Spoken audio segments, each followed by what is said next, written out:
So, I've got all these books and I'm not really sure I'm going to get them, so you want me to just stick them back on the shelf or? Put them back in the right spot or we'll smash you to smithereens! Hank, calm down. If you know where they go, we'd love for you to put them back yourself. But if you're not Absolutely. sure, you can just drop them off at the counter. We'll take care of them for you. Don't just shove them in a random spot, covering something that, someone else might be looking for. Right. Yeah. Sounds good. And that's how you can shop at Atlas. Or Thank should you. shop at Atlas. Now, Hank Smash! And that's how you shop at Atlas. Hey everybody, welcome to Atlas Weekly. Our first book this week is Dark Days: The Forge. It's written by Scott Snyder with some James Tynion. It's got some Jim Lee, some Andy Kubert, some Romita Jr. art. It's got some good stuff. And it's a pretty big deal, but I can't put it into words myself, so I will read from previews.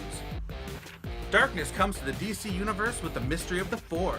Aquaman, the Flash, and more of DC's pantheon of heroes suspect Batman is hiding a dark secret that could threaten the very existence of the multiverse.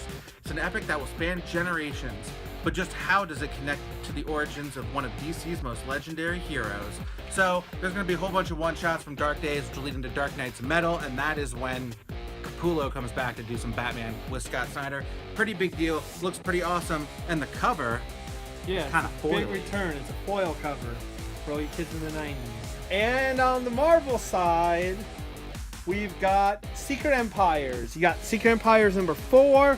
All kinds of Steve Rogers up in here. And someone may or may not be returning, but kind of in a ghost hologram form. You can figure that out yourself. And Secret Empire United is a new spin-off one-shotty thing.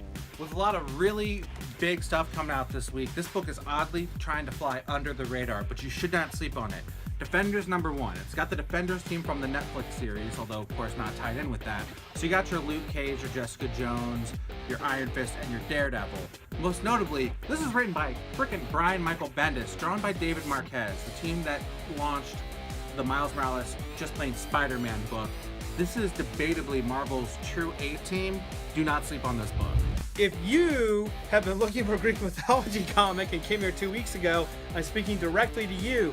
There's a Greek mythology comic. It's called Kill the Minotaur, #1 from Image Comics. So, Alternative Comics has a really cool book series called Fubar, which is basically zombies in a whole bunch of different time periods. Like, you had your Vikings, you had your pirates, you had your American Revolution, and they had some Russian stuff. This is Mother Russia. It's back. It is in black and white, but if you like your zombies and you like your zombies Russian, you want to check out Mother Russia. The Vision is back, kinda sorta, let me explain. Remember that really good Vision series from last year that was 12 issues long? Well, they're putting out the Vision Director's Cuts. Each one has 2 issues and sketches and notes for only $6 instead of $8. So if you didn't read this series, now's your second chance, and if you did and you loved it, there's extra stuff in here. Venom is back. This has a new Venom, and then ultimately ends with Eddie Brock Venom. He's not running around in space anymore. He is not Flash Thompson, so he's back to being the anti-hero slash villain most people prefer him as. Cam Stewart, Babs Tarr, and Brendan Fletcher bring us Motor Crush Volume 1 from Image Comics, meaning it's probably, it's $10.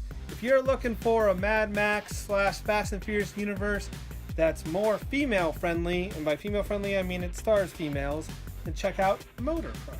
We got the first volume of the Teen Titans Rebirth series, but this one is a lot of the normal Teen Titans team, except it's led by Damian, who is essentially blackmailing them all to join the team because Nightwing's got a superhero team, Batman's got a superhero team, Red Robin used to be on the Teen Titans, now he's MIA, so why can't why can't Damian have his own team? He does.